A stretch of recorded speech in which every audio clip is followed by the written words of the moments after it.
اعوذ باللہ من الشیطان اللعین الرجیم بسم اللہ الرحمن الرحیم الحمد للہ رب العالمین الصلاة والسلام علی اشرف الانبیاء والمرسلین وعلی آلہ الطیبین الطاہرین المعصومین الذین اذہب اللہ عنہم الرجس وطہرہم تطہیرا اللہم صل علی محمد وآل محمد اللہم اخرجنا من الظلمات الوہم واکرمنا بنور الفہم اللہم افتح علینا ابواب رحمتک وانشر علینا خزائن علومک برحمتک یا ارحم الراحمین اللہم وفقنا للعلم والعمل بہ۔ عزیزان محترم، ہماری آپ کے ساتھ گفتگو مفسر قرآن علامہ سید محمد حسین طباطبائی رحمۃ اللہ علیہ کے گراں قدر دروس پر مشتمل کتاب رسالہ لب اللباب میں جاری تھی۔ عرض ہوا کہ سیر و سلوک کا ایک جامع کورس ہے جسے مفسر قرآن نے اپنے گراں قدر شاگردوں کے سامنے بیان کیا، اور ان دروس سے استفادہ کرتے ہوئے مفسر قرآن کے شاگرد بلند ترین مقامات پر پہنچے، علمی اعتبار سے بھی معنوی اعتبار سے بھی۔ لہٰذا یہ درس جو ہم آپ کی خدمت میں بیان کر رہے ہیں، اگر آپ ہمیں دیکھیں تو ہم نہایت ہی ناچیز، نہایت ہی حقیر اور عملی اعتبار سے تو بالکل صفر ہیں، لیکن جن شخصیات سے ان نورانی معارف اور مطالب کو آپ کی خدمت میں بیان کر رہے ہیں، وہ اس قدر جلیل القدر شخصیات ہیں کہ ان کے سامنے بندہ حقیر کچھ بھی نہیں ہے، ان کے پیروں کی خاک کے برابر بھی نہیں ہے۔ لہٰذا اس گراں قدر کتاب یعنی رسالہ لب اللباب سے آج ہم آپ کی خدمت میں 68ویں درس کے ساتھ، یا بعض لکھتے ہیں 67ویں درس کے ساتھ ہم آپ کی خدمت میں حاضر ہوئے ہیں۔ آج کے درس میں ایک نہایت ہی اہم موضوع کو مفسر قرآن بیان کر رہے ہیں، اور اس کا ٹائٹل ہے رفق و مدارا، یعنی میانہ روی، اعتدال اور اس کی اہمیت سیر و سلوک کے عنوان سے۔ ہم اپنی گزشتہ گفتگو جو آپ کی خدمت میں بیان کی اور وہ عزم اور ارادے سے متعلق تھی، اس کو پایہ تکمیل تک پہنچاتے ہوئے، یعنی گزشتہ گفتگو کو ایک ٹچ دیتے ہوئے آج کی گفتگو کے ساتھ اپنی بحث کو آگے بڑھائیں گے۔ آغاز میں آپ کی خدمت میں عرض کریں کہ آج کا درس نہایت اہمیت رکھتا ہے۔ اگر وقت کے اعتبار سے طولانی ہو جائے تو میں آپ سے پہلے سے ہی معذرت خواہ ہوں، لیکن یہ تمام ان افراد کے لیے جو روحانیات میں دلچسپی رکھتے ہیں، سیر و سلوک میں دلچسپی رکھتے ہیں، ذکر اور فکر میں دلچسپی رکھتے ہیں، عبادات میں دلچسپی رکھتے ہیں، اور پھر کامیابی کے مرحلے پر فائز نہیں ہوتے، ان کے لیے نہایت اہمیت رکھتا ہے۔ لہٰذا جس قدر ہو سکے ایسے افراد کے ساتھ اس درس کو شیئر کیا جائے۔ ہم بھی خداوند متعال کی نصرت و تائید کے ساتھ، حضرات اہل بیت علیہم الصلاۃ والسلام کی نصرت و تائید کے ساتھ کوشش کریں گے کہ اپنی ناقص فہم و فراست کے مطابق بہتر انداز میں حضرات معصومین کی تائید کے ساتھ اس مطلب کو آپ کی خدمت میں پیش کریں۔ گزشتہ گفتگو میں بحث ہوئی کہ سیر و سلوک کا دوسرا رکن اور دوسرا وظیفہ جسے مفسر قرآن نے بیان کیا وہ عزم ہے۔ عزم یعنی پختہ ارادے کا ہونا، بلند ہمت کا ہونا۔ جب تک ایک سالک کی ہمت بلند نہیں ہے، ارادہ پختہ نہیں ہے، اس کا عزم راسخ نہیں ہے، تب تک وہ سیر و سلوک کے وادیوں میں کامیابی اس کے قدم کبھی نہیں چومے گی، اور کبھی بھی وہ کامیابی کی منزل پر نہیں پہنچے گا۔ لہٰذا عرض ہوا کہ جب انسان پختہ عزم کرتا ہے تو پختہ عزم کے بعد انسان کو توکل کرنا چاہیے۔ لہٰذا قرآن مجید سے بیان ہوا اذا عزمت فتوکل، کہ جب تم نے عزم کر دیا تو پھر تم خداوند متعال پر توکل کرو، اور یہ بنیادی مسئلہ ہے۔ یعنی انسان اگر اپنی ذات کی صلاحیتوں کو مد نظر رکھے اور کہے کہ میں نے 5 رکعت نماز پڑھ لی، 1000 دفعہ لا الہ الا اللہ کا ذکر کر دیا، یہ کر دیا وہ کر دیا، تو انسان محدود ہے، اپنی محدود توانائیوں اور محدود صلاحیتوں کے پیش نظر وہ کبھی بھی کسی بھی مقام پر فائز نہیں ہو سکتا۔ لہٰذا وہ جو کچھ بھی کرے، اگر قلیل عمل کرتا ہے تب بھی اسے خداوند متعال پر اعتماد کرنا ہے اور توکل کرنا ہے، اور اگر کثیر عمل بھی انجام دے رہا ہے تب بھی توکل علی اللہ کے بغیر اس کا عمل ادھورا ہی رہے گا۔ لہٰذا پہلا تو توکل انسان کو ہونا چاہیے، اور پھر اپنے مقصد کی عظمت کے اوپر انسان تفکر کرے، تدبر کرے، تأمل کرے، اور پھر اس طرح سے انسان کی ہمت بلند ہوتی ہے۔ لہٰذا توکل اور تدبر ہی کے ساتھ انسان اپنے عزم کو پختہ کر سکتا ہے، اور اپنی منزل میں پہنچنے میں اسے کامیابی اس کے نصیب ہوگی۔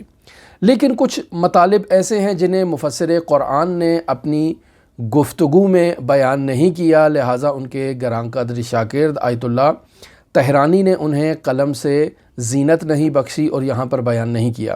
مثلا سالک کی ہمت بلند ہونی چاہیے، اس کا ارادہ پختہ ہونا چاہیے، اس کا عزم راسخ ہونا چاہیے، یہ سب نہایت اہمیت رکھتے ہیں۔ لیکن اس کے ساتھ ساتھ توسل اور دعا بھی نہایت اہمیت رکھتی ہے۔ یہ کہا جا سکتا ہے کہ توسل اور دعا کو توکل ہی کے زمرے میں شامل کیا ہو۔ ممکن ہے مفسر قرآن کی ذہن میں یہی ہو کہ انسان اگر متوکل علی اللہ ہے تو یقینی بات ہے خداوند متعال سے توسل کرنے کے لیے وہ ان وسیلوں کو تلاش کرے گا جو اس کے اور خدا کے مابین واسطہ فیض ہوں، اور انہیں اپنے اور خدا کے درمیان واسطہ قرار دیتے ہوئے ان سے توسل کرے گا اور ان سے مدد حاصل کرے گا تاکہ وہ انسان کو مدارج عالیہ طے کرنے میں مدد کرے۔ لہٰذا انسان کو دعا کا دامن نہیں چھوڑنا چاہیے، انسان کو توسل کا دامن کبھی بھی نہیں ترک کرنا چاہیے، اور حضرات ائمہ معصومین علیہم الصلاۃ والسلام سے توسل، حضرت رسول خدا صلی اللہ علیہ وآلہ وسلم سے توسل، یہ خاص ہستیاں ہیں، واسطہ فیض ہیں خدا اور اس کی مخلوق کے درمیان، لہٰذا ان سے توسل نہایت اہمیت کا حامل ہے۔ لیکن کچھ واسطہ فیض ایسی ہستیاں بھی ہیں کہ جو ہمارے اور اہل بیت علیہم الصلاۃ والسلام کے درمیان واسطہ فیض کا کردار ادا کرتی ہیں، یعنی یہی اولیاء الہی، یہی علماء، یہی فقہاء، یہی مراجع، ہمیں ان سے بھی توسل کرنا چاہیے۔ توسل سے کیا مراد ہے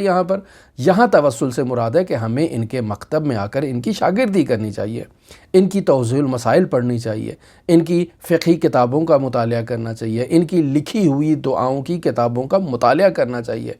اگر مفاتیح الجنان شیخ عباس قمی رحمۃ اللہ علیہ ہمارے لیے تحریر نہ کرتے تو ہمیں کیسے معلوم ہوتا کہ حضرات اہل بیت علیہم الصلاۃ والسلام ان مقدس مہینوں میں کیا اعمال انجام دیتے تھے۔ لہٰذا یہ مفاتیح الجنان جسے شیخ عباس قمی نے ہمارے لیے تالیف کیا ہے، تو گویا کہ شیخ عباس قمی اپنی اس کتاب کے ساتھ ہمارے اور حضرات اہل بیت کے درمیان ایک واسطہ بنے ہیں تاکہ ہمیں ان کے نورانی معارف سے آشنائی دلا سکیں اور وساطت کر سکیں۔ لہٰذا مفاتیح الجنان کو پڑھنا شیخ عباس قمی رحمۃ اللہ علیہ سے گویا کہ توسل کا مصداق بنے گا۔ یہ توضیح المسائل جو ہمارے گھروں میں موجود ہے، انہیں پڑھنے سے ہمیں حضرات اہل بیت علیہم الصلاۃ والسلام کے نورانی معارف جو فقہ آل محمد ہے اس سے آشنائی ہوگی، لہٰذا یہ بھی جاننا بہت ضروری ہے۔ لہٰذا ان ہستیوں سے تو توسل ضروری ہے، لیکن اس کے علاوہ کچھ ایسی ہستیاں بھی ہیں کہ جو انسان کو حضرات اہل بیت علیہم الصلاۃ والسلام کے باطن سے آشنائی کرواتی ہیں، ان ہستیوں سے توسل بھی ضروری ہے، اور وہ یہی شخصیات ہیں جن کے حالات زندگی ہم آپ کی خدمت میں بیان کر رہے ہیں۔ یہی مرحوم علی قاضی طباطبائی رحمۃ اللہ علیہ، مفسر قرآن علامہ محمد حسین طباطبائی، آیت اللہ شیخ محمد تقی بہجت فومنی، انہوں نے جو حضرات اہل بیت علیہم الصلاۃ والسلام کے نورانی معارف کو خود سیکھا ان کے دسترخوان سے، اور پھر انہیں ہمارے لیے اس رسالہ لب اللباب کی صورت میں بیان کیا، یا دوسری ایسی مشابہ کتابوں کی صورت میں ہمارے لیے بیان کیا، تو یہ کتابیں خود واسطہ فیض بن رہی ہیں ہمارے لیے، اور یہ شخصیات واسطہ فیض بن رہی ہیں جو ہمیں اہل بیت کے ان نورانی معارف سے روشناس کروا رہی ہیں کہ جن سے لوگ آگاہی نہیں رکھتے ہیں، لوگ آشنائی نہیں رکھتے ہیں۔ ان نورانی معارف کو سیکھنے سے ہم ان بلند عرفانی مقامات تک پہنچ سکتے ہیں جنہیں اہل بیت علیہم الصلوۃ نے نقل کیا ہے۔ پس حقیقت میں عرفان تشیع حضرات اہل بیت علیہم الصلوۃ سے ماخوذ ہے۔ یہ کسی باہر کی جگہ سے یا باہر کی دکانوں سے خریدا ہوا کوئی سودا نہیں ہے کہ جسے حوزہ علمیہ میں فروخت کیا جائے۔ عرفان شیعی فقاہتی کی بنیاد حضرات اہل بیت علیہم الصلوۃ سے نقل شدہ خالص شیعی سچے پاکیزہ مطالب ہیں کہ جن سے ہمارے فقہا نے بھی استفادہ کیا اور پھر ہمارے لیے بھی انہیں بیان کیا۔ پس سب سے پہلے توسل کا ایک وہی عام معنی ہے کہ انسان دعا کرے، مناجات کرے، اور ایک اس کا یہی خاص معنی ہے کہ انسان ان نورانی معارف کو پڑھے اور ان سے استفادہ کرے۔ پس سیر و سلوک کے لیے جہاں پختہ عزم ضروری ہے وہاں توسل اور دعا بھی ضروری ہے، دونوں معانی کو مد نظر رکھتے ہوئے۔ لیکن ایک چیز اور بھی نہایت اہمیت کی حامل ہے اور وہ ترک معاصی ہے۔ یعنی اگر انسان اپنی زندگی میں گناہ کرتا ہے تو یہ گناہ کبھی بھی اس کو مدارج عالیہ تک نہیں پہنچنے دیں گے۔ اس کی راستے میں ایک رکاوٹ کا بنیادی کردار جو ہوگا وہ انہی گناہوں کا ہوگا۔ لہٰذا گناہ بھی دو طرح کے ہیں۔ ایک ایسے گناہ ہیں کہ جو انسان کے جسم کو آلودہ کر دیتے ہیں، اور کچھ ایسے گناہ ہیں جو انسان کے جسم کے ساتھ ساتھ انسان کی روح کو بھی آلودہ کرتے ہیں۔ گویا کہ ہم ایسے کہہ سکتے ہیں کہ یہ تسامح ہے، یعنی ہر گناہ انسان کی روح کو آلودہ ضرور کرتا ہے، لیکن بعض گناہ ایسے ہیں کہ جن کی آلودگی روح کے اوپر کم ہوتی ہے اور بعض گناہ ایسے ہیں جن کی شدت زیادہ ہوتی ہے۔ پس در حقیقت گناہ ایسی آلودگی انسان کے وجود میں ایجاد کرتا ہے کہ جس آلودگی کے ہوتے ہوئے انسان نورانی اعمال کی طرف جو ہے وہ متوجہ نہیں ہوتا، اور نورانی اعمال کو انجام دینے میں انسان کی دلچسپی نہیں ہے۔ انسان کا دل نہیں چاہتا کہ وہ نماز تہجد پڑھے، انسان کا دل نہیں چاہتا کہ وہ ذکر و اذکار کرے، دل نہیں چاہتا حضرات اہل بیت علیہم الصلوۃ کے نورانی حرمہائے مطہر میں حاضر ہو۔ کیوں؟ چونکہ اس کے اور اہل بیت کے درمیان اور اس کے اور ان نورانی اعمال کے درمیان جو مناسبت پائی جاتی تھی وہ ختم ہو چکی ہے۔ یعنی اس گناہ نے اس سنخیت کو ختم کر دیا، اس مناسبت کو ختم کر دیا جو پاکیزہ اعمال اور پاکیزہ افراد کے درمیان مناسبت پائی جاتی ہے۔ آپ یہ دیکھیں کہ مرحوم آیت اللہ بہجت سے نماز واجب تو قضا نہیں ہوتی تھی، حتیٰ نماز تہجد بھی قضا نہیں ہوتی تھی، نوافل بھی قضا نہیں کرتے تھے۔ تو ہم اپنی زندگی میں جو نماز تہجد نہیں پڑھتے ہیں، نوافل نہیں پڑھتے ہیں، یا ہم سے اگر واجب نمازیں قضا ہو جاتی ہیں تو اس کی بنیادی وجہ کیا ہو سکتی ہے؟ اس کی بنیادی وجہ دو چیزیں ہو سکتی ہیں۔ ایک یہی وجہ ہے کہ میرے اور اس عمل کے درمیان جو ایک سنخیت، جو فلسفے کی ایک اصطلاح ہے جسے ترجمے میں بیان کیا جائے تو وہی مناسبت ہے، کہ میرے اور اس عمل کے درمیان مناسبت جو ہے وہ اب نہیں پائی جاتی ہے۔ اس مناسبت کے نہ ہونے کی وجہ سے میرا دل نہیں کرتا ہے کہ میں اب ان اعمال صالح کو انجام دوں، لہٰذا میں ان سے دوری کرتا ہوں، یعنی خود بخود دوری کرتا ہوں۔ چاہتا ہوں نماز تہجد پڑھوں لیکن خود بخود دوری ہو جاتی ہے۔ چاہتے ہوئے بھی میں صبح کی نماز پہ بیدار نہیں ہو سکتا، نماز تہجد کے لیے بیدار نہیں ہو سکتا، یا ان ذکر و اذکار کو انجام نہیں دے سکتا۔ بنیادی وجہ کیا ہے کہ میری اور ان اعمال کے درمیان جو سنخیت اور جو مناسبت ہے وہ نہیں پائی جاتی ہے۔ اسی وجہ سے میں اس مناسبت کے نہ ہونے کی وجہ سے کامیاب زندگی نہیں بسر کر سکتا اور جانتے بوجھتے بھی ایک عارف نہیں بن پا رہا ہوں۔ بس اس سنخیت کو ایجاد کرنے کے لیے انسان کو کیا کرنا چاہیے؟ گناہوں سے اجتناب کرنا چاہیے، اور اگر گناہ ہو چکے ہیں تو ان گناہوں سے توبہ اور استغفار کرنا نہایت ہی ضروری ہے، جسے کل ہم بیان کریں گے اپنی گفتگو میں۔ پس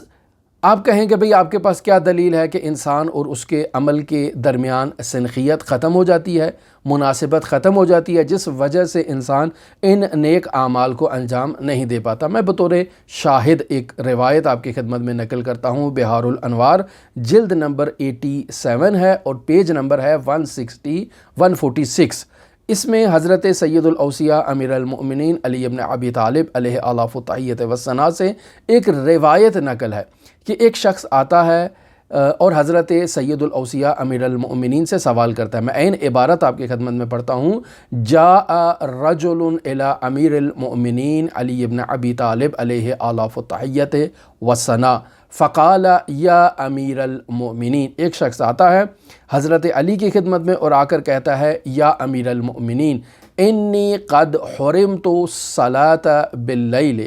اے امیر المؤمنین میں نماز تہجد سے محروم ہو گیا ہوں، یعنی نماز کے قریب نہیں جا پا رہا ہوں، نماز تہجد کے، اور اس سے محروم ہوں، آپ بتائیں کیا راہ حل ہے؟ تو حضرت سید الاوصیاء اسے جواب میں کیا ارشاد کرتے ہیں؟ فقال امیر المؤمنین، حضرت علی ابن ابی طالب علیہ آلاف التحیۃ والثناء اسے جواب میں کہتے ہیں کہ انت رجل قد قیدتک ذنوبک، کہ تم ایک ایسے انسان ہو جسے اس کے گناہوں نے قید میں لے رکھا ہے، یعنی جکڑ رکھا ہے۔ جب انسان کو گناہ جکڑ لیں تو پھر وہ عمل کے نزدیک نہیں جاتا۔ یہ وہی سنخیت ہے جسے ہم آپ کی خدمت میں بیان کر رہے ہیں کہ انسان کے درمیان اور اس عمل کے درمیان اب وہ مناسبت ہی نہیں ہے، اسے گناہ نے زنجیروں سے جکڑ رکھا ہے، اور وہ نماز تہجد کی جو نورانیت ہے، یہ گناہ کی آلودگی اور وہ نورانیت دونوں آپس میں مناسبت نہیں رکھتے ہیں۔ پھول سے ہمیشہ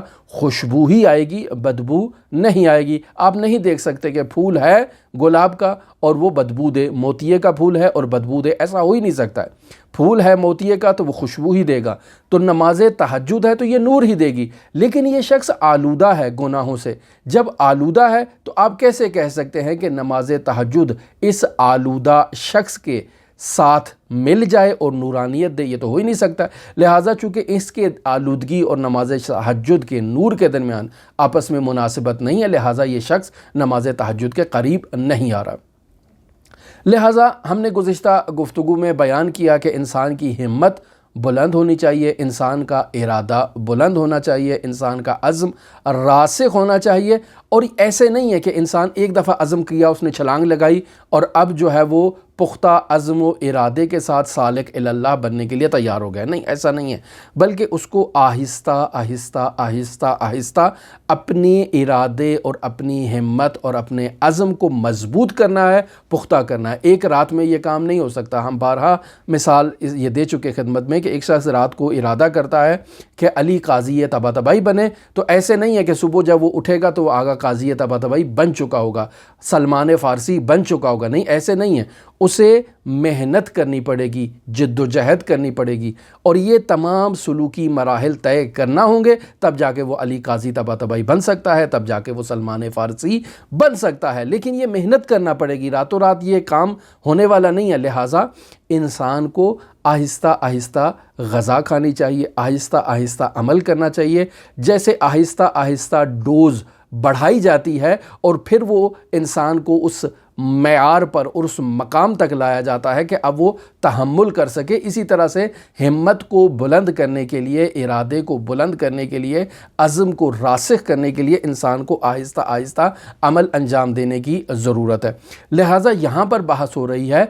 رفق و مدارا کی، یعنی اعتدال اور میانہ روی اختیار کرنا۔ اعتدال اور میانہ روی کا مطلب کیا ہے؟ یعنی اگر سالک جو ہے وہ رفق و مدارا کی رعایت نہیں کرتا تو کیا ہوگا؟ رعایت نہ کرنے کی نتیجے میں یہ سالک توقف کا شکار نہیں ہوگا۔ ایسے نہیں ہوگا کہ کل اس نے نماز تہجد پڑھی تھی تو آج نماز تہجد نہیں پڑھے گا چونکہ اس نے رفق و مدارا نہیں کیا۔ نہیں، ایسے نہیں ہے، بلکہ رعایت نہ کرنے کی صورت میں یہ سالک ہلاکت میں مبتلا ہو جائے گا، سقوط کی طرف چلا جائے گا، اور اصلاً ان روحانی امور سے بیزاری کا اظہار کرے گا، یعنی انسانی توانائیاں اس سے سلب ہو جائیں گی۔ میں یہاں ایک ایسی مثال دینے کی کوشش کرتا ہوں کہ جو انسان کو ذہن کو قریب لانے کے لیے ہے۔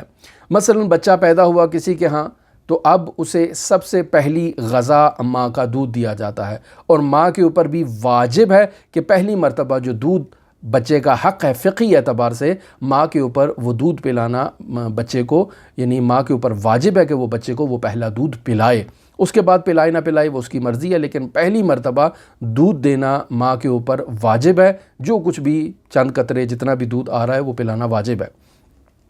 تو اب یہ بچے کا حق ہے ماں کے اوپر۔ اب ماں اس کو وہ دودھ دے رہی ہے، اب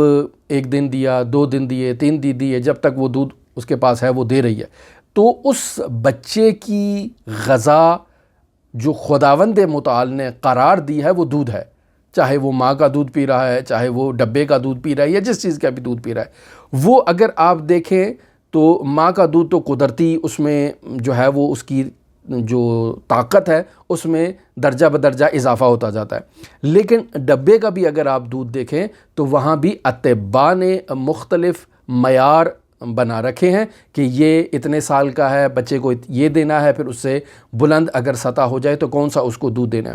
لیکن اگر یہ جو بچہ پیدا ہوا ہے، اس نے پہلی دفعہ ماں کا دودھ پیا ہے، اس کے بعد آپ اسے سیریلیک بنا کے کھلا دیں اگلے دن، تو کیا یہ اس کو ہضم کر پائے گا؟ یقینی بات ہے کہ یہ اسے ہضم نہیں کر پائے گا۔ آپ اسے اور تقویتی غذا، مثلا گائے کا جو گوشت ہے اس کا آپ اسے یخنی بنا کر اسے فیڈر میں ڈال کے بچے کو پلانا شروع کر دیں۔ سوال کیا یہ بچہ وہ تحمل کر پائے گا یخنی کو، گائے کی ہو یا مرغ کی ہو، اور وہ بھی دیسی مرغ کی ہو، تحمل کر پائے گا؟ نہیں، حتماً تحمل نہیں کر پائے گا، چونکہ اس کی غذا جو ہے وہ ابھی اس کی توانائی اور استعداد اور صلاحیت جو ہے وہ ماں کے دودھ کی ہے، یا زیادہ سے زیادہ ڈبے کے دودھ کی ہوگی جو کم جو ہے وہ طاقت والا ہے۔ اور آہستہ آہستہ جیسے جیسے بچے کی رشد اور توانائی بڑھتی جائے گی، اس کی غذا اور صلاحیت میں اضافہ ہوتا جائے گا، اور اسے آہستہ آہستہ تقویتی غذائیں اور خوراکیں دی جائیں گی۔ عبادت بھی اسی طرح سے ہے، ایسے نہیں ہے کہ ایک انسان تازہ مسلمان ہوا، جیسے وہ ایک معروف مثال ہوتی ہے کہ وہ ایک شخص مسلمان ہوا اور آیا اپنے ہمسائے کے پاس اور کہا کہ بھی میں مسلمان ہو گیا ہوں، مجھے اسلامی آداب و رسومات کا علم نہیں ہے، آپ مجھے تعلیم دے۔ اس نے کہا کل صبح آ جانا 4 بجے تو ہم مسجد میں چلیں گے۔ صبح 4 بجے اسے مسجد لے گیا، نماز تہجد پڑھائی، نماز فجر پڑھائی، نوافل پڑھائے، کہا 2-3 گھنٹے قرآن کی تلاوت کرتے ہیں وہ کی ہے، آرام سے کھینچتا تاکیبات کرواتا، اسے نماز ظہر پہ لے آیا، نماز ظہر بھی پڑھائی، پھر نوافل بھی پڑھائے، اور سارا کچھ کرنے کے بعد رات کو جا کے اس نے فارغ کیا۔ تو اس نے کہا اگر اسلام یہی ہے تو میں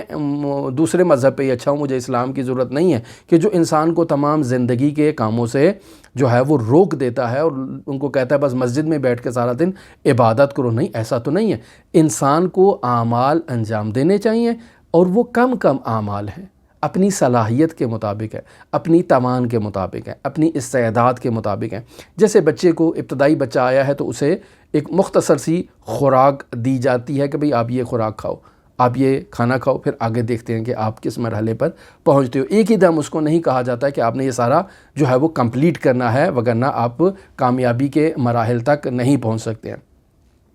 اگر آپ دیکھیں تو دوسری فیلڈز میں بھی ایسے ہی ہے، یعنی ایک انسان کسی جم میں جاتا ہے ورزش کرنے کے لیے، تو اس کو وہاں پہنچتے ہی نہیں کہتے کہ یہ جو ویٹ ہمارے پاس موجود ہے، مثلا 100 کلو کا ہے یا 200 کلو کا ہے، تم یہ اٹھاؤ اور اب اسے ویٹ لفٹنگ کرنا تم شروع کر دو۔ خوب یقینی بات ہے کہ اس میں توان نہیں ہے، صلاحیت نہیں ہے، اور اگر وہ اٹھائے گا بھی تو یا تو اس کے ہاتھوں سے گر جائے گا، چھوٹ جائے گا، خود کو زخمی کر لے گا، یا اٹھائے گا تو کہیں نہ کہیں سے بالآخر اس کے اعضاء میں نقص ایجاد ہوگا اور وہ اسے تحمل نہیں کر پائے گا۔ لہٰذا وہاں پر ایک گائیڈ بٹھایا جاتا ہے جو انسان کو گائیڈ کرتا ہے کہ بھئی آپ اب کس سطح کے ہیں، آپ کو کس سطح سے ورزش کا آغاز کرنا ہے، کیسے کیسے آپ نے ورزش کو کرنا ہے، اور آپ کی جسمانی صلاحیت کو کیسے آہستہ آہستہ اس میں امپروومنٹ لانی ہے، اور آپ کو کامیابی کے مراحل تک ہم آگے لے جا سکتے ہیں کہ آپ اب 200 کلو کا وزن اٹھا سکتے ہیں، 1000 کلو کا وزن اٹھا سکتے ہیں، 2000 کلو کا وزن اٹھا سکتے ہیں۔ یعنی آہستہ آہستہ ایک ہی دم اس کو جو ہے وہ پاورفل وزن نہیں دیا جاتا۔ عبادت سلوکی بھی اسی طرح سے ہے۔ ایک سالک کی یہ ذمہ داری ہے کہ وہ اعتدال کی روش کو اپنائے، جسے میانہ روئی کہتے ہیں۔ اسی میانہ روئی کا نام جو ہے وہ وفق و مدارا ہے۔ لہٰذا آیت اللہ طہرانی دوسرا بنیادی وظیفہ جو یہاں پر بیان کر رہے ہیں ایک سالے کے لیے، وہ یہی رفق و مدارہ ہے کہ جس کے تحت آہستہ آہستہ انسان کے نفس کی جو صلاحیت ہے، جو انسان کے ظرف کی صلاحیت ہے، اسے آہستہ آہستہ اس میں اضافہ کیا جاتا ہے۔ دینی معارف بھی اسی طرح سے ہیں، یعنی ایسا نہیں ہے کہ آپ کو ایک دینی مطلب سکھا دیا اور وہ ہائی لیول کا پاورفل مطلب دینی آپ کو دے دیا کہ جس کی سمجھنے کی آپ کے اندر صلاحیت نہیں ہے، جسے ہضم کرنے کی آپ کے اندر صلاحیت نہیں ہے، تو عرفاء ان نورانی مطالب کو ہر کسی کے سامنے اس طرح سے بیان نہیں کرتے۔ لہٰذا مرحوم آیت اللہ حسن زادہ آملی قم میں درس دیا کرتے تھے تو ان کا درس خاص افراد کے لیے تھا، یعنی ہر کسی کو ان کے ان معارف والے خاص درسوں میں شرکت کرنے کی اجازت نہیں ہوا کرتی تھی۔ لہٰذا کچھ شرائط بیان کی جاتی تھی کہ یہ کتابیں جو پڑھ چکا ہے، ان مراحل سے جو عبور کر چکا ہے، وہ ہمارے درس میں آ سکتا ہے، اس کے علاوہ کسی کو ان دروس میں آنے کی اجازت نہیں ہے، یہ پہلے سے۔ اور اس کے بعد جب آیت اللہ نے درس دینا بند کر دیا اور ان کے دروس کی ریکارڈنگ باقاعدہ دفتر تبلیغات میں موجود تھی، تو وہاں پر بھی شرط یہی تھی کہ وہ شخص جو ان دروس کو پڑھنا چاہتا ہے وہ پہلے آیت اللہ کے پاس جائے، وہ اسے باقاعدہ اجازت دیں کہ آپ میرے فلاں دروس پڑھ سکتے ہو یا نہیں پڑھ سکتے۔ بس اوقات شخص کی صلاحیتوں کے بارے میں سوال کر کے اسے اجازت دی جاتی تھی، اور بس اوقات خود شخص کے قیافے کو دیکھ کے کہ آیا یہ ان مطالب کو تحمل کرنے کی صلاحیت رکھتا ہے یا نہیں، اسے اجازت دے دی جاتی تھی۔ تو پس رفق و مدارہ نہایت ہی ضروری ہے۔ لہٰذا عبادتی اعمال کے بارے میں ایک قانون کلی جسے بیان کیا جائے وہ یہی ہو سکتا ہے کہ عبادت ہمیشہ شوق اور عشق کے ساتھ ہونی چاہیے۔ اگر عبادت میں عشق نہیں ہے تو وہ عبادت نہیں ہونی چاہیے، یعنی انسان کو اگر عبادت تھکاوٹ میں مبتلا کر رہی ہے تو وہ عبادت حقیقت میں عبادت نہیں ہے، ایک ورزش ہے۔ میں ظہر کی 4 رکعت نماز پڑھ رہا ہوں، عصر کی 4 رکعت نماز پڑھ رہا ہوں، میرے اوپر واجب ہیں یہ نمازیں پڑھنا، لہٰذا میں وظیفے کے تحت پڑھ رہا ہوں، لیکن انہی 4 رکعت ظہر کی نمازیں یا 4 رکعت عصر کی جو نمازیں ہیں، انہی کی ادائیگی میں کافی مشقت کا مجھے جو ہے نا وہ سامنا کرنا پڑتا ہے۔ تو ایسے میں نوافل پڑھنے کا مجھے حق حاصل نہیں ہے، چونکہ میں 4 رکعت کے اندر جو ہے نا وہ پھنسا ہوا ہوں کہ یہ کیسے ادا کر لوں، تو میں نوافل کیسے اس کے اوپر جو ہے نا وہ پڑھوں۔ لیکن اگر آپ میرے اوپر نوافل کا بھی بوجھ ڈال دیں گے، ٹھیک ہے، مستحب ہے، میں ایک دن پڑھوں گا، دوسرے دن پڑھوں گا، لیکن تیسرے دن جو ہے نا وہ میں تھکاوٹ میں مبتلا ہو جاؤں گا، تو وہ نماز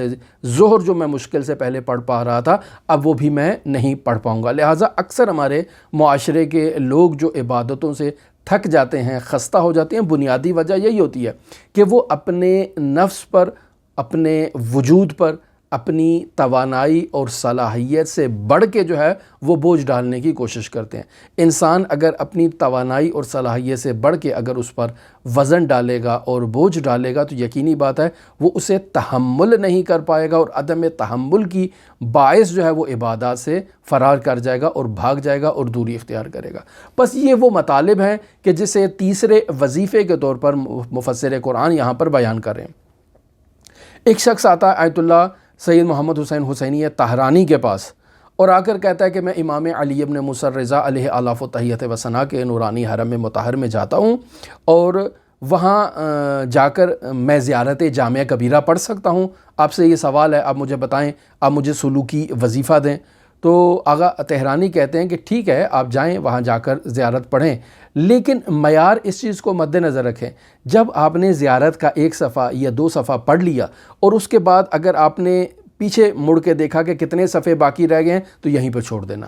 اب مزید آگے زیارت نہ پڑھنا، چونکہ اب آپ میں تھکاوٹ، آپ کا نفس جو ہے وہ، آپ کا وجود جو ہے وہ تھکاوٹ کا اظہار کر رہا ہے، لہٰذا اب آپ صفحہ گننے کے اوپر آ گئے ہیں۔ ہوتا ہے نا، مثلا دعائے ندبہ پڑھ رہے ہیں، 4 صفحے پڑھے، 5 صفحات پڑھ لیے، اب گننا شروع کر دیے کہ باقی کتنے رہ گئے ہیں، کیسے کب یہ زیارت جو ہے وہ دعائے ندبہ کب ختم ہوگی، یا اسی طرح سے زیارت جامعہ کبیرہ ہے، اسی طرح سے دعائے جوشن کبیر ہے، یا جتنی بھی دعائیں ہیں،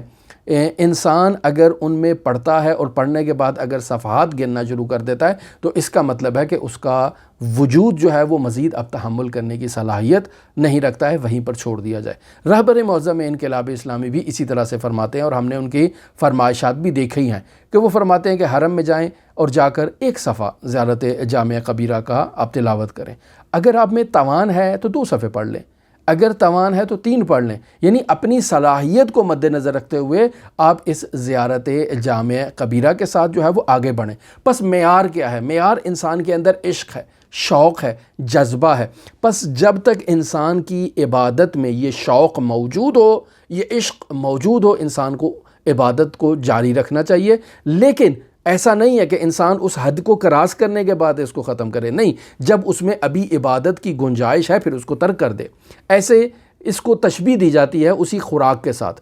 کہ انسان کو جب اشتہا ہو تب انسان خوراک کھائے، کھانا کھائے، یعنی جب بھوک لگے تب کھانا کھائے، اور جب انسان کے وجود میں بھوک ہے تب اس کو چھوڑ بھی دے تاکہ ابھی اس کے اندر گنجائش اس کی باقی رہے، اور دوبارہ جب وہ کھانا کھائے تو دوبارہ وہ اشتہا کے ساتھ اور جو ہے وہ شوق کے ساتھ جو ہے وہ خوراک کی طرف بڑھے۔ عبادت بھی اسی طرح سے ہے کہ انسان کا دل کر رہا ہے عبادت کرنے کا، تو ایسے نہیں ہے کہ بس عبادت پہ عبادت ہی کرتا جائے، نہیں، عبادت کا دل کر رہا ہے، عبادت کرے، کچھ دیر عبادت کرے، اور پھر اسی شوق اور عشق کے ساتھ اس عبادت کو ترک کر دے تاکہ دوبارہ بھی اس میں وہ حوصلہ ہو۔ ایک ہی دفعہ اگر انسان میں اگر شوق آ جائے، جذبہ آ جائے اور انسان عبادت کے لیے جو ہے وہ بڑھ جائے اور پھر اس کے بعد اتنی عبادت کرے کہ دوبارہ اس کا عبادت کرنے کو دل نہ کرے۔ یہ مثال آپ اس کی اس طرح سے بھی دے سکتے ہیں کہ یہ افراد جو حضرات اہل بیت علیہم الصلاۃ والسلام کی عزاداری کرتے ہیں، بہت دل کیا ہے عزاداری کرنے کا، محرم کے ایام بھی آ رہے ہیں، آپ بھی محرم کے ایام کو اچھے انداز میں منائیے گا، ہم بھی یہاں پر محرم کے ایام کو منائیں گے انشاءاللہ، اور مجالس عزا کا انعقاد کریں گے، آپ بھی اپنی دعاؤں میں ہمیں یاد رکھیے گا۔ تو محرم کے ایام آ رہے ہیں، ایک انسان عزاداری کرتا ہے، اتنا شوق ہے اس کو حضرت سید الشہداء سے کہ پہلی محرم کو ہی وہ اپنا سینہ اتنا پیٹتا ہے کہ اب دوسری محرم کو اس کو کہیں کہ آؤ حلقے میں آ کر کھڑے ہو کر ماتم کرو، تو کہتا ہے کہ نہیں، میرا آج سینہ دکھ رہا ہے، آج میں نہیں آ سکتا۔ تو بھئی پہلے دن ہی اگر کم ماتم کر لیتے اور کچھ گنجائش دوسرے دن کے لیے بھی چھوڑ دیتے تو آپ دوسرے دن بھی کرتے، پھر کچھ تیسرے دن کے لیے چھوڑ دیتے، پھر چوتھے دن کے لیے چھوڑ دیتے۔ آپ کی عبادت عزاداری میں آہستہ آہستہ ارتقاء ہونا چاہیے، ایسے نہیں ہے کہ ایک ہی دن آپ نے 5 گھنٹے جو ہے وہ خوب دبا کے جو ہے وہ سینہ کوبی کیا اور اب آپ اس کے بعد جو ہے آپ کو کوئی کہے کہ آؤ ماتم کرو تو آپ کہیں گے نہیں، میں سینہ دکھ رہا ہے، میں نہیں آ سکتا۔ تو یہ کیسی عزاداری ہے؟ عبادت بھی عزیزان ایسے ہی ہے، انسان اس پہلے دن کے مسلمان کی طرح نہ ہو جائے کہ اسے 4 بجے مسجد میں بلا لیا کہ اب شروع کر دو، اور 4 سے لے کے اگلے دن 4 بجے تک وہ عبادتوں میں ہی لگا رہے اور اس کو زندگی کا کوئی کام ہی نہ ہو۔ انسان یقینی بات ہے انسان ہے، مانوس نہیں ہے، تھک جائے گا، خستہ ہو جائے گا اور پھر دوری اختیار کرے گا۔ ہماری عملی زندگی اسی طرح سے ہے، ہم کوئی ذکر کرتے ہیں تو بیٹھ کے شروع کر دیتے ہیں، بھئی ہم نے 40 دن تک یہ ذکر کرنا ہے، وظیفہ کرنا ہے۔ اب وظیفے میں کیفیت یہ ہوتی ہے کہ میری زبان ادا کر رہی ہوتی ہے، دل سے میں وظیفہ نہیں کر رہا ہوتا ہوں، شوق اور رغبت کی خاطر میں وظیفہ نہیں کر رہا ہوتا ہوں، میں کسی طرح سے میری تمام ہم و غم اور کوشش یہ ہوتی ہے کہ 40 دن میں نے پورے کرنے ہیں جو چلہ میں نے کرنا تھا، لہٰذا 40 دن کا میں انتظار کروں گا اور کھینچ کھینچ کے اس عمل کو، مثلا 40 دن زیارت عاشوراء پڑھنی ہے، فلاں ٹائم پہ پڑھنی ہے، فلاں مکان پہ پڑھنی ہے، ایک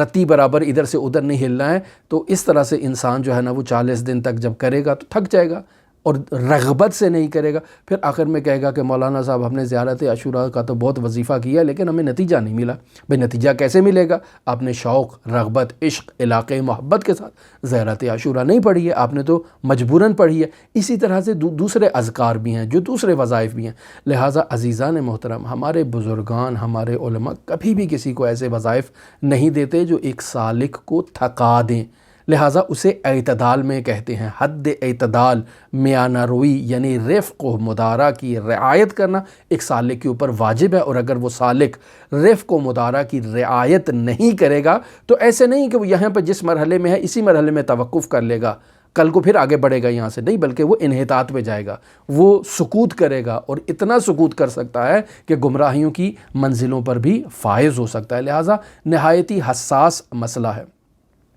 بس انسان سالک کی یہ ذمہ داری ہے کہ وہ اپنی عبادت میں دوام لے کر آئے، اس میں پائیداری لے کر آئے، اس میں مداومت اور استدامت لے کر آئے، اور پھر اس پائیداری کے ساتھ اپنے عمل کو انجام دے۔ انسان ایسے عمل کا انتخاب کرے کہ جو اس کے وجود میں تھکاوٹ ایجاد نہ کرے، ایسے عمل کا انتخاب کرے کہ جو عمل اس کے ظرفیت اور اس کے وجود کے ساتھ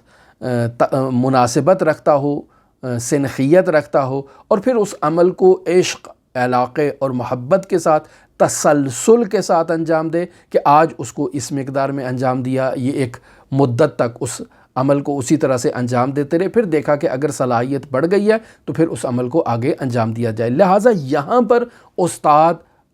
جو ہے وہ اس کی ضرورت اور اہمیت کا اندازہ معلوم ہوتا ہے۔ ایک سالک جو آج سلوکی مراحل کو طے کرنے کے لیے آیا ہے، اسے معلوم نہیں ہے کہ اس کی صلاحیت کیا ہے۔ البتہ معلوم ہو سکتا ہے۔ وہ معلوم کیسے ہوگا کہ آج خطا کی، غلطی کی، دوبارہ اٹھا، پھر غلطی کی، پھر دوبارہ اٹھا، آہستہ آہستہ تمرین کر کے وہ اپنی صلاحیت کو خود کشف کر سکتا ہے، لیکن اس میں اس کا ٹائم لگے گا۔ لیکن اگر استاد کامل موجود ہو تو وہ بتائے گا کہ بیٹا آپ نے صرف جو ہے وہ یہ واجبات پر عمل کرنا ہے، اس کے علاوہ آپ نے کسی چیز کو چھونا نہیں ہے۔ یہ آپ اپنے وجود میں اس پہ جب پائیداری اور استقامت کا مظاہرہ کر لیں، پھر میرے پاس آئیے گا، میں آپ کے جو صلاحیت ہے اس کو مد نظر رکھتے ہوئے آپ کو آگے بتاؤں گا کہ آپ نے کیا کرنا ہے۔ لیکن اگر پہلے ہی دن ایک سالک چلا جائے ایک ناقص مرشد کے پاس اور وہ اس کو سارا دن جو ہے وہ ذکر و اذکار میں لگا دے، تو یقینی بات ہے کہ شام کو یہ سالک تھک جائے گا، خستہ ہو جائے گا، اور پھر اس کا دل نہیں کرے گا۔ بس استاد کی ضرورت نہایت ہی اہمیت ہے، لیکن تنہا منحصر راستہ صرف استاد نہیں ہے۔ انسان خود بھی کوشش کر سکتا ہے، لیکن پھر خود جو کوشش کرے گا تو ممکن ہے کہ وہ 1000 دفعہ گرے، 1000 دفعہ اٹھے، اور پھر جا کر اس کو کشف ہو۔ اور بعض اوقات ایسا بھی ہوتا ہے کہ انسان کو اصلاً 1000 دفعہ گرنے کے باوجود بھی اس کو علم ہی نہیں ہوتا ہے کہ میرے اندر کیا توانائی اور کیا صلاحیت ہے اور مجھے کس طرح سے آگے بڑھنا ہے۔ لہٰذا یہ بزرگان کی کتابیں ہمارے لیے مشعل راہ کے طور پر ہیں، ہم انہیں پڑھتے ہیں۔ پھر بھی لوگ سوال کرتے ہیں کہ بھئی یہ وظائف عمومی ہیں یا خصوصی عزیزان؟ یہ سب کے لیے ہیں۔ یہ رفق و مدارہ میرے لیے بھی ہے، آپ کے لیے بھی ہے، سب کے لیے ہے۔ یہ کسی خاص شخص سے متعلق نہیں ہے۔ عزم راسخ سب سے متعلق ہے، کسی خاص بندے سے متعلق نہیں ہے۔ یہ مراقبہ، یہ مؤاخذہ، یہ محاسبہ سب سے متعلق ہے۔ جو بھی سالق اللہ بننا چاہتا ہے اس سے متعلق یہ چیزیں ہیں، منتہا ان کے مراتب ہیں۔ ہر مرتبہ ہر انسان کے لیے نہیں ہے۔ ایسا نہیں ہے کہ وہ سالق جو آج سلوکی مراحل کو طے کرنے کے لیے آیا ہے وہ مرحوم قاضی طباطبائی رحمۃ اللہ علیہ کا مراقبہ انجام دینا شروع کر دے، آغا بہجت کا مراقبہ انجام دینا شروع کر دے۔ نہیں، اپنی صلاحیت کو مد نظر رکھے، آہستہ آہستہ آہستہ قدم آگے بڑھائے۔ لہٰذا اپنی صلاحیت کے مطابق آگے قدم بڑھانا چاہیے۔ میں مفسر قرآن علامہ محمد حسین طباطبائی رحمۃ اللہ علیہ کے دروس پر مشتمل جو یہ عبارت جسے آیت اللہ تہرانی نے قلم بند کیا، اسے آپ کی خدمت میں قرأت کرتا ہوں۔ کوشش کرتے ہیں کہ جلدی سے اس عبارت کو پائے تکمیل تک پہنچائیں، اور اس وظیفے کو کمپلیٹ کرنے کے بعد ہم اگلے مرحلے میں داخل ہوں، اور اگلا وظیفہ کل انشاءاللہ آپ کی خدمت میں بیان کریں گے، جو توبہ سے متعلق ہے، جو وفاداری سے متعلق ہے انشاءاللہ۔ پس سوم، تیسرا وظیفہ جو ایک سالک کے لیے ضروری ہے وہ ہے رفق و مدارہ، یعنی اعتدال پسندی رکھنا، یعنی میانہ روی اختیار کرنا سلوکی مراحل میں۔ لہٰذا آیت اللہ تہرانی کیا کہتے ہیں؟ وَإِن از اہم اموریست کے باید سالق اللہ آن را رعایت کند۔ فرما رہے ہیں کہ یہ جو ہم رفق و مدارہ آپ کی خدمت میں بیان کر رہے ہیں، یہ سلوکی مراحل میں نہایت اہمیت کا حامل ہے، جسے ایک سالک اللہ کو جس کی رعایت کرنا ضروری ہے۔ اور اگر سالک اللہ اس کی رعایت نہیں کرتا، غفلت کرتا ہے، تو وہ ہلاکت کی طرف جا سکتا ہے۔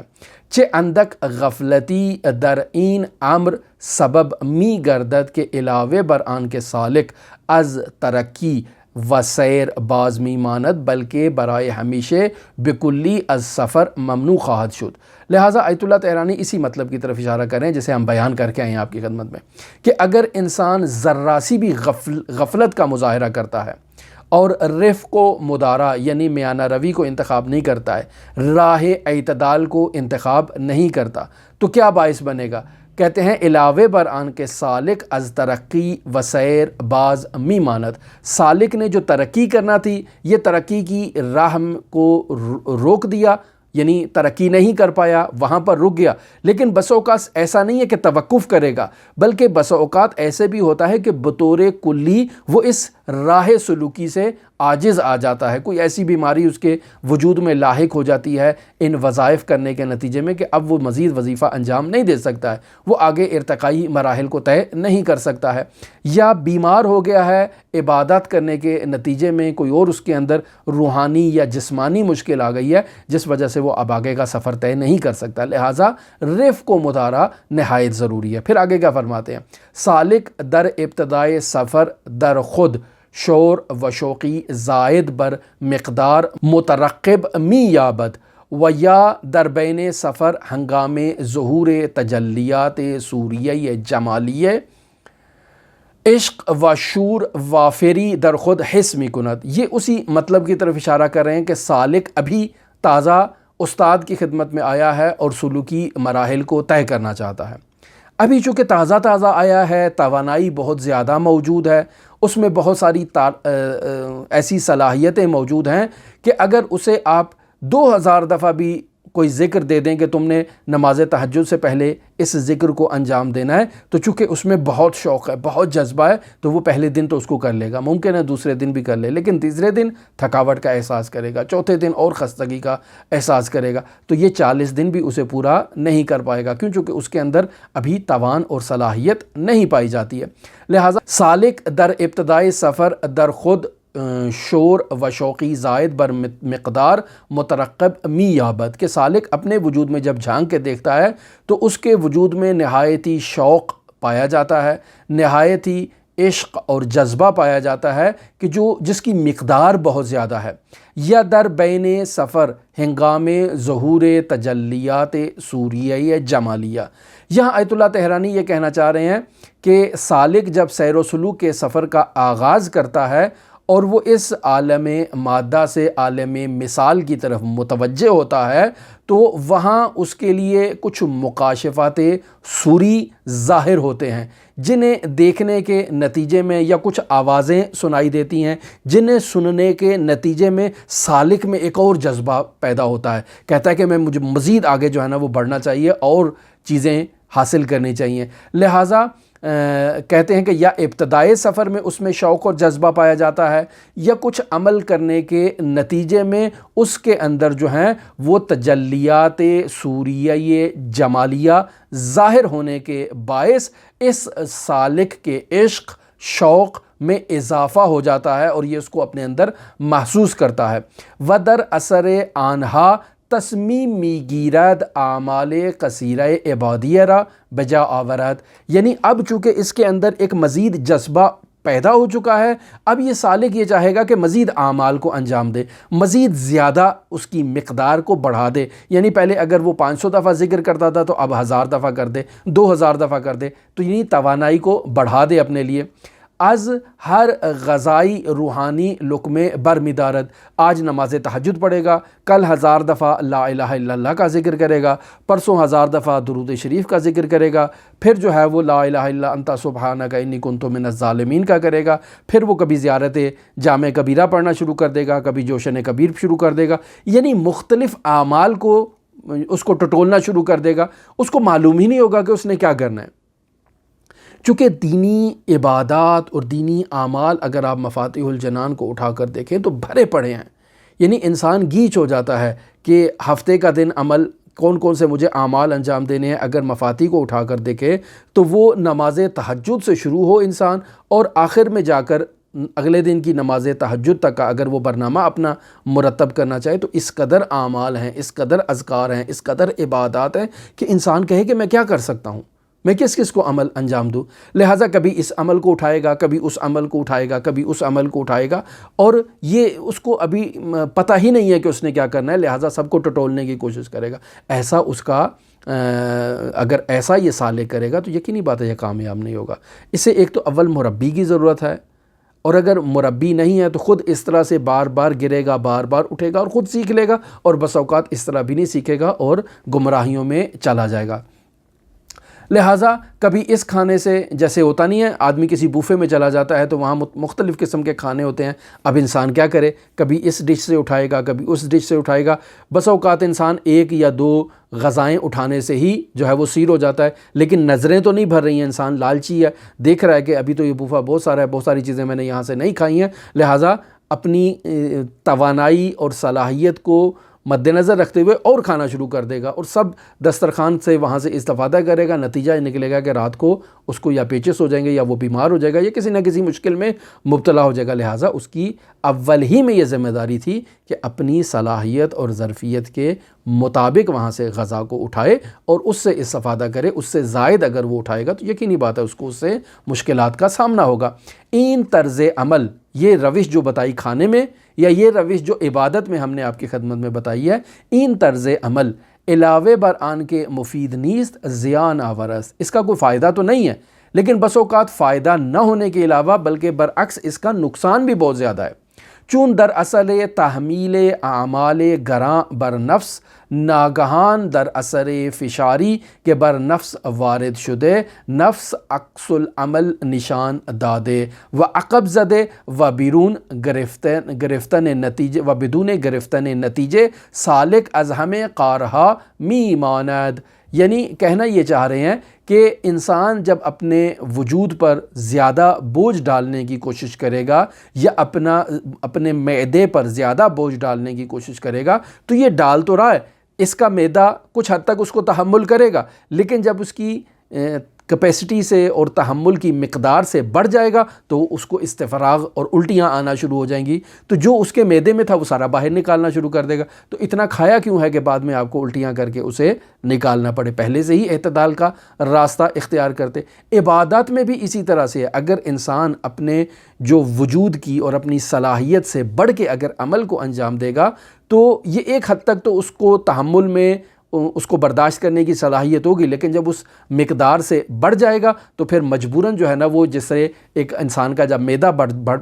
جو ہے وہ پر ہو جاتا ہے تو وہ الٹی کر دیتا ہے، یہ انسان بھی اسی طرح سے الٹی کرنا شروع کر دے گا اعمال زیادہ انجام دینے کے نتیجے میں. و دیگر در خود میل و رغبتی برائے اتیان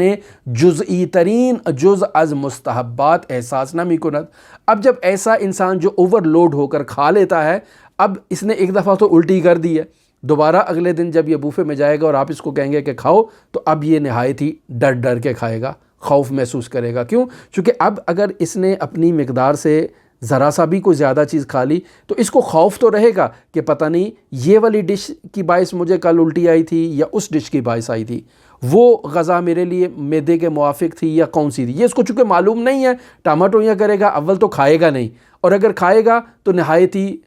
اپنی جو ظرفیت ہے اس سے بھی کم مقدار میں کھائے گا. عبادت بھی اسی طرح سے ہے. جب انسان ضرورت سے زائد عبادت کو انجام دے دے اور تھک جائے تو کل جب آپ اس کو کہیں گے عبادت کرو تو اب اس کو معلوم نہیں ہے کہ میں نے زیارت عاشورہ پڑھی تھی، اس وجہ سے میرا یہ حالت جو ہے وہ کسالت میرے وجود میں آئی ہے، یا نماز تہجد کی وجہ سے ہے، 1000 دفعہ لا الہ الا اللہ کا جو ذکر کیا تھا اس وجہ سے مجھے مشکل ہوئی ہے، یہ 1000 دفعہ جو درود شریف پڑھا تھا اس وجہ سے ہے. لہٰذا اس خوف کی وجہ سے یہ ان تمام اعمال سے فرار کرے گا، اور اگر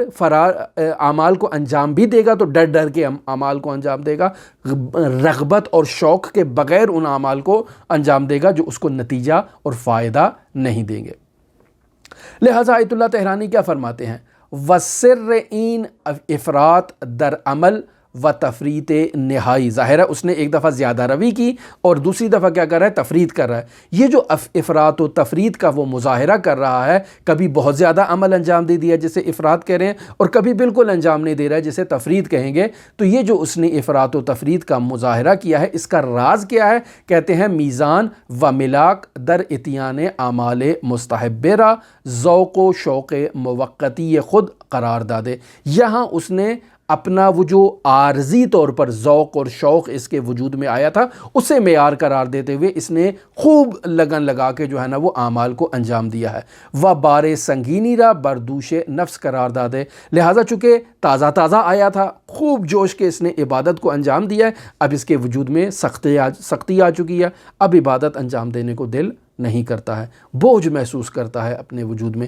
لہٰذا نماز تہجد بے رغبتی سے، بے میلی سے، بے شوقی سے انجام دے گا. اگر پڑھے گا بھی تو ذکر میں بھی رغبت نہیں ہوگی، زیارت میں بھی رغبت نہیں ہوگی. یہ وہ زائرین جو حضرات اہل بیت علیہم الصلوۃ والسلام کی زیارت کے لیے جاتے ہیں وہ اس چیز کو اپنے اندر اس چیز کا خاص خیال رکھیں. یہ نہیں ہے کہ پہلے دن آئے تو ایک ہی دن حرم میں جو ہے نا وہ 24 گھنٹے لگا دیے, تھک گئے, اب دوبارہ اگلے دن کہو حرم میں چلیں, بھئی تھک گیا ہوں, ابھی دل نہیں کر رہا, بازار چلتے ہیں شاپنگ کرنے کے لیے. تو پہلے دن ہی اس نے اپنے ساری کیپیسٹی, ساری توانائی جو ہے نا وہاں پر خالی کر دی ہے. اب باقی وہاں 10 دن رہے, 20 دن رہے, اس کا دل ہی نہیں کرتا ہے حرم جانے کو یا وہاں جا کر عبادت کرنے کو. لہٰذا آرام سے پہلے دن جائے آدھا گھنٹہ, پھر جائے آدھا گھنٹہ, پھر جائے آدھا گھنٹہ, یعنی ایک ٹائم, ایک شیڈول بنائے کہ اس کے مطابق وہاں پر جا کر مناجات کرے, راز و نیاز کرے, ذکر کرے, ایک ہی دفعہ ہی وہاں پر خود کو خالی نہ کر لے. خوب یہ مطالب بیان کرنا چاہ رہے ہیں.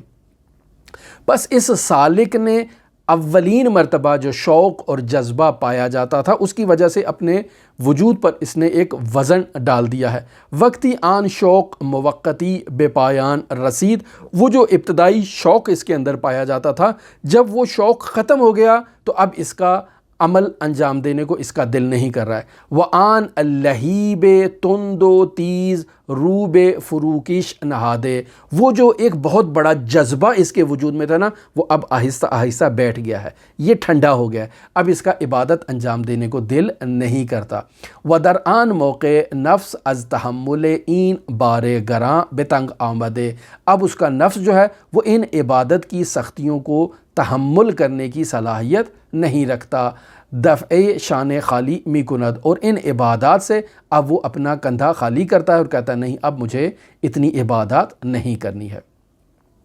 وبار سفر را در ابتدا یا در نیم راہ بے زمین میں گزارت, لہٰذا ایسا سالک یا ابتدائی سفر میں ہی ایک دفعہ خود کو خالی کر دے گا اور دوبارہ عبادات کو انجام نہیں دے گا, یا وسط راہ میں پہنچ کر تمام جو ہے نا وہ عبادات کو ترک کر دے گا اور پایہ تکمیل تک نہیں پہنچا پائے گا. وَاَز سفر متنفر شدے, اور یہ سلوکی سفر جو تھا اس سے اب اس کے وجود میں ایک نفرت ہو چکی ہے. وہ عرفات سے نفرت کرتا ہے, سیر و سلوک سے نفرت کرتا ہے, وہ کہتا ہے یہ سب لغویات ہیں, فضولیات ہیں, دل نہیں کر رہا ہے. کیوں؟ وَاَز معدات سفر و ممدات آن بیزاری می جویت, وہ چیزیں جو سفر میں اس کے لیے علل معدہ کا کردار ادا کرتی تھیں. علل معدہ منطق اور فلسفے میں بیان کی جاتی ہے. اس کا مطلب یہ ہوتا ہے کہ وہ چیز کہ جو کسی شے کی انجام دہی میں ایک مقدمے کا کردار ادا کرتی ہے, اس کا جزو نہیں ہے. مثلا میں مثال سے اس بات کو سمجھانے کی کوشش کرتا ہوں کہ انسان نے یہاں سے امام رضا علیہ السلام کے حرم مطہر تک جانا ہے.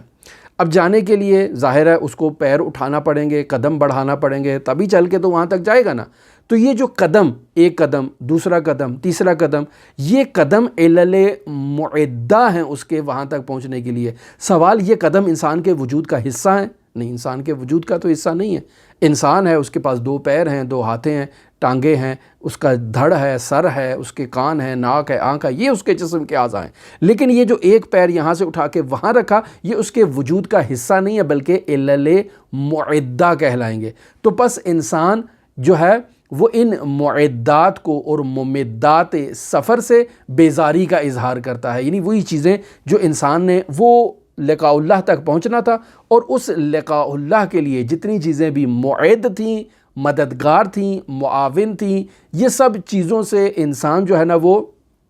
اب بیزار ہو جائے گا. ممد بھی اسی طرح سے ہے, یعنی وہ چیز کہ جو ایک کے بعد دوبارہ آئے, یعنی انسان کے لیے مدد فراہم کی جا رہی ہے. ممد یعنی مدد فراہم کرنا. قرآن مجید میں بھی یہ کلمہ سورہ انعام میں آیت نمبر 9 کے اندر بیان ہوا ہے, جہاں خداوند متعال ارشاد فرماتا ہے انی ممدکم بألف من الملائکۃ مردفین, کہ میں 1000 ملائکہ کے ساتھ جو پشت سر ہم پے در پے آئیں گے ان کے ساتھ میں آپ کی مدد کروں گا. پس وہاں پر ممدات کا کلمہ استعمال ہوا, یعنی مدد فراہم کرنا. پس یہ جو سلوکی مراحل کو طے کرنے میں میرے معد ہیں, یعنی علت ہیں, علت معدہ کا کردار ادا کر رہے ہیں اور مددگار ہیں, اور پھر ایسی مدد جو بار بار میرے لیے آ رہی ہے, میرے ساتھ تعاون ہو رہا ہے. خوب, یہ سلوکی سفر میں جتنی علل معدہ ہیں اور ممدہ ہیں, یہ انسان ان سے اب تنگ آ چکا ہے اور خستہ ہو چکا ہے.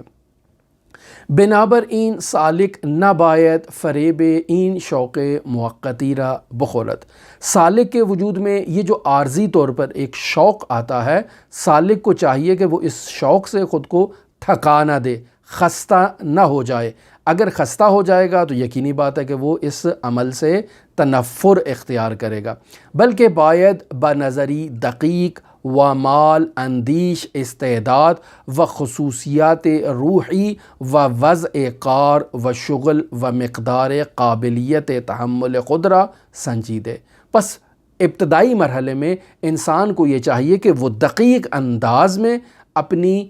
توانائی کو اس کا جو ہے نا وہ جانچ کرے، اس کا جائزہ لے، مثلا اپنی روحانی صلاحیتوں کو مد نظر رکھے کہ کتنی ہے اس کے اندر روحانی صلاحیت، اپنے جو روزگار ہے، جو وہ کام کرتا ہے، جو وہ شغل کرتا ہے، اس کی صلاحیت کو بھی مد نظر رکھے کہ کیا وہ کام ہے، اور اس کام کے ساتھ کون سی عبادت جو ہے نا وہ سازگار ہے، مناسبت رکھتی ہے۔ لہٰذا ان دونوں کو جب وہ مد نظر رکھے گا تو دیکھے گا کہ کس چیز کو وہ تحمل کر سکتا ہے۔ ایک انسان نے صبح 7 بجے جانا ہے، 7 بجے سے 8 بجے تک اس نے نوکری کرنی ہے، اب نوکری کے ساتھ سلوکی سفر بھی طے کرنا ہے، تو کون سا ایسا عمل انجام دیا جائے جو اس کے اس روزگار کے ساتھ بھی مناسبت رکھتا ہو، تاکہ انسان کی توانائی جو ہے وہ تقسیم نہ ہو اتنی زیادہ اور انسان جلدی تھک نہ جائے، لہٰذا اس عمل کو اس طرح سے انجام دے۔ لہٰذا اسی وجہ سے واجبات کی ادائیگی، محرمات سے اجتناب، یہ آیت اللہ بہجت کا بہترین فارمولہ تھا ہر انسان کے لیے جو سلوکی سفر کو طے کرنا چاہتا ہے، کیونکہ یہ وہ واجبات ہیں جس سے کوئی بھی انسان جو ہے وہ کسی بھی لمحہ اس کو انہیں ترک کرنے کی اجازت نہیں ہے، یعنی واجبات پر وہ عمل کرے گا کبھی بھی اس کو ترک کی اجازت نہیں ہے، محرمات کو ترک کرے گا کبھی ان کو انجام دینے کی اجازت نہیں ہے۔ اس پر جب انسان کو ملکہ حاصل ہو جائے تب آگے کے مرحلے کی طرف جو ہے نا وہ انسان نظر دوڑائے۔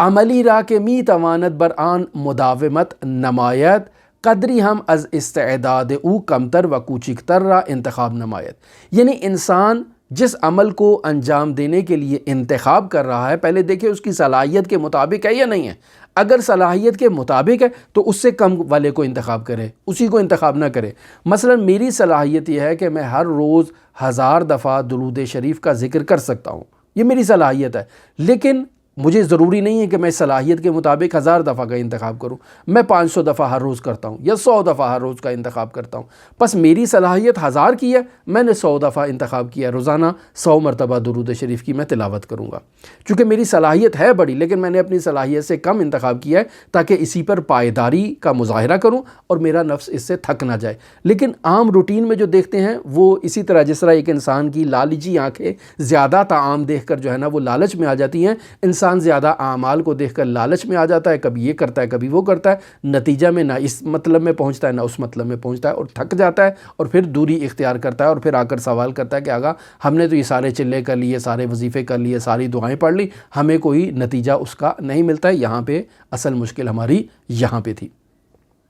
لہٰذا آیت اللہ فرماتے ہیں کہ قدری ہم از استعداد او کمتر و کوچکتر است انتخاب کنت، ایسے عمل کو انتخاب کرے کہ جو اس کی توانائی اور صلاحیت سے کم ہے، اس کو انتخاب کرے اور اس کو انجام دے، و بے ہمان قدر اکتفا کنت، یعنی اسی کم کے اوپر اکتفا کرے، و بدان اشتغال ورزد، یعنی اسی کم کو انجام دے، تا کاملاً حظ ایمانی خود را از عمل دریافت دارد، تاکہ اس کم عمل سے جو اس کا ایمانی حصہ ہے، جو حظ ہے، جو نصیب ہے، وہ اس کو اس عمل سے نصیب مل جائے۔ جب اس 100 کے اوپر اس کو ملکہ ہو گیا اور 100 کا جو نورانیت ہے وہ اس کے وجود میں آ چکی ہے، اب 200 پہ جائے، پھر 300 پہ جائے، پھر 400 پہ جائے، پھر 500 پہ جائے، ایک ہی دفعہ 1000 پہ چھلانگ لگائے گا تو یقینی بات ہے کہ یہ کامیاب نہیں ہو پائے گا۔ لہٰذا یہاں پر آیت اللہ تہرانی 3 مطالب کو بیان کرنا چاہ رہے ہیں۔ پہلا مطلب یہی ہے کہ انسان کو اپنے گریبان میں جھانک کے دیکھنا چاہیے اور اپنی روحانی صلاحیتوں کو مد نظر رکھنا چاہیے کہ میری روحانی صلاحیتیں کیا ہیں۔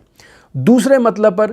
ایسے فعل کا انتخاب کرنا چاہیے کہ جس میں دوام ہو، یعنی دائماً میں نے اس فعل کو انجام دینا ہے، ایسے نہیں ہے کہ آج انجام دیا، مہینہ انجام دیا، 40 دن انجام دیے، اس کے بعد ترک کر دیا، نہیں، دائماً میں نے اس عمل کو انجام دینا ہے۔ اور تیسری چیز یہ ہے کہ مجھے اپنی صلاحیتوں سے کم مرتبے کے عمل کو انتخاب کرنا ہے۔ لہٰذا نتیجہ لے رہے ہیں بناءً علی ھذا، پس نتیجہ کیا ہوا؟ سالک باید وقتی مشغول بے عبادت می شود، کہ یہ سالک جب عبادت کرنا چاہ رہا ہے اور عبادت کا آغاز کرنا چاہتا ہے، با آن کے ہنوز میل و رغبت دارد دست از عمل بکشد، یعنی حرم میں بیٹھا ہوا ہے، زیارت کر رہا ہے، لیکن ابھی اس میں اور زیارت کرنے کا شوق اور جذبہ ہے، لیکن زیارت کر کے فوراً باہر آ جائے، زیادہ وہاں پر اپنا وقت جو ہے نا وہ نہ لگائے. کیوں؟ چونکہ ابھی اس کو شوق ہے. آج ہی اگر اس سارے شوق کو حرم میں خالی کر دے گا تو کل اس کے پاس آنے کے لیے شوق اور جذبہ نہیں ہوگا. شوق کے ساتھ گیا، شوق کے ساتھ ہی واپس آ گیا،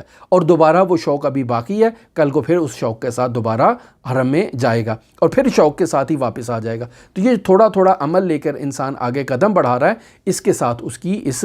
ظرفیت میں، صلاحیت میں اور استعداد میں اضافہ ہوتا جائے گا. لہٰذا تا میل و رغبت عبادت در او باقی ماندے ہمیشہ خودرا از تشنہ عبادت بے بیند. یعنی جب تک اس کے اندر یہ شوق اور عبادت کا یہ جذبہ اس کے اندر باقی ہے اور اس نے عبادت کو ترک کر دیا ہے، نتیجہ یہ نکلے گا کہ ہمیشہ اس میں عبادت کا شوق باقی رہے گا. مثل سالک در جائی آوردن عبادات مانند شخصی اس کے می خواہد غذا تناول کرنا. یہ وہی غذا سے ہی تشبیہ دے رہے ہیں جو ہم ابھی تک آپ کو متعدد وضاحت اس کی کر چکے ہیں کہ سالک کی جو عبادات سے جو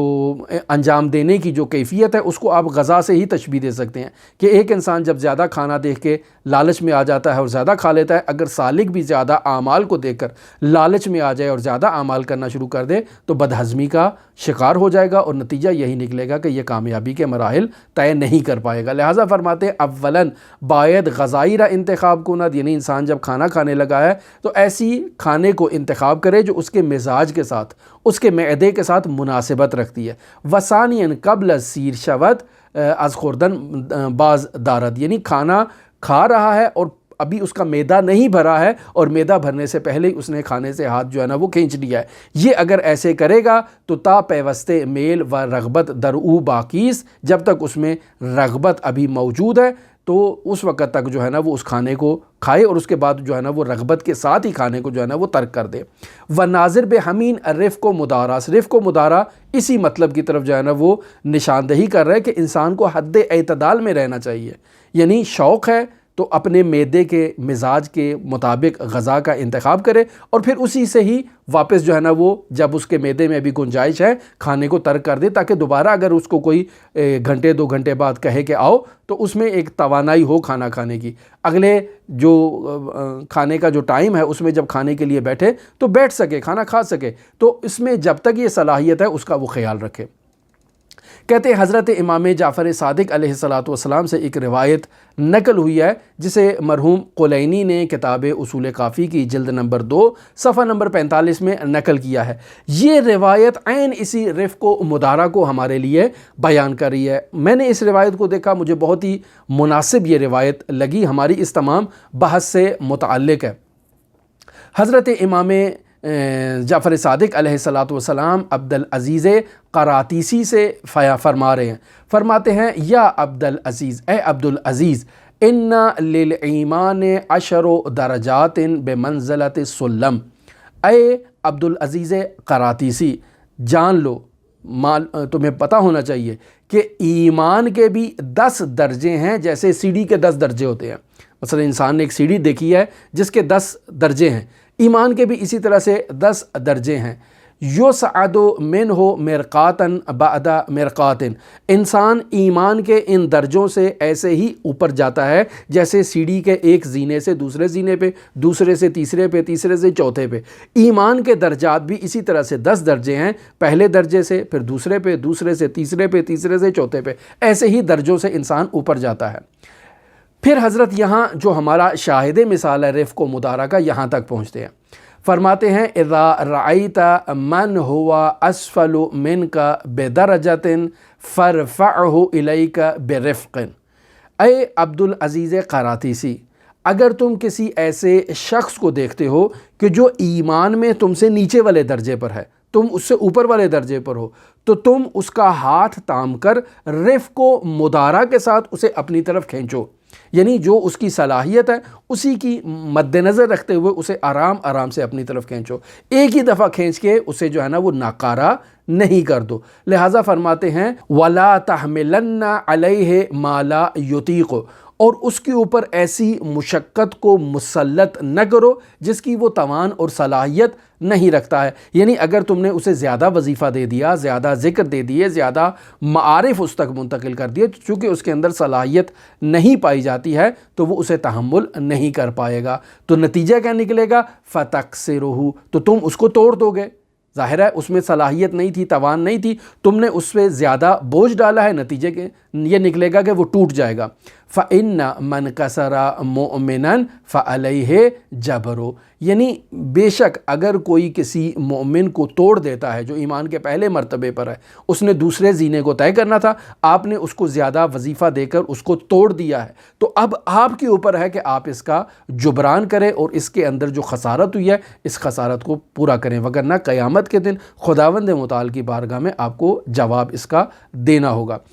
اب عبارت چونکہ ختم ہو رہی ہے، آخری اس کی لائن ہے وَبِطورِ کلی آنچے کے گفت شد، یعنی جتنے مطالب آیت اللہ تہرانی کہہ رہے ہیں ہم نے آپ کی خدمت میں بیان کر دیے بے دست می آیت، ان مطالب سے یہ نتیجہ نکلتا ہے کہ عبادت مؤثر در سیر و سلوک فقط و فقط عبادت ناشی از میل و رغبت است، یعنی انسان سالک ہے، سیر و سلوک کا سفر کر رہا ہے، تو اس سیر و سلوک کے سلوکی سفر میں صرف اس عبادت کا فائدہ ہے کہ جو شوق سے کی جائے، جو رغبت سے کی جائے، جو عشق سے کی جائے۔ وَبِإِن معنی دلالت دارت قولہ علیہ السلام، کہتے ہیں اسی مطلب کے اوپر حضرت سید الاوصیاء امیر المؤمنین علی ابن ابی طالب علیہ آلاف و تحیت و ثنا کا یہ فرمان ذیشان بھی دلالت کرتا ہے۔ فرماتے ہیں وَلَا تُقَرِّهُ عَلَىٰ أَنفُسِكُمُ الْعِبَادَةَ، یعنی خود پر عبادت کو مسلط نہ کرو، خود کو مجبور نہ کرو عبادت کو انجام دینے کے لیے۔ اگر خود کو مجبور کرو گے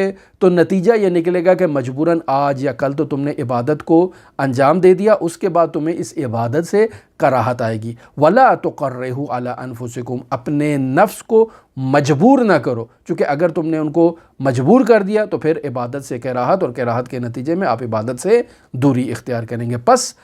خلاصہ مطلب یہ ہے کہ تیسرا وظیفہ جسے آیت اللہ تہرانی نے بیان کیا ایک سالک کے لیے، وہ رفق و مدارہ ہے، اور رفق و مدارہ کا مطلب یہی ہے کہ انسان اپنے شوق اور جذبے کے ساتھ،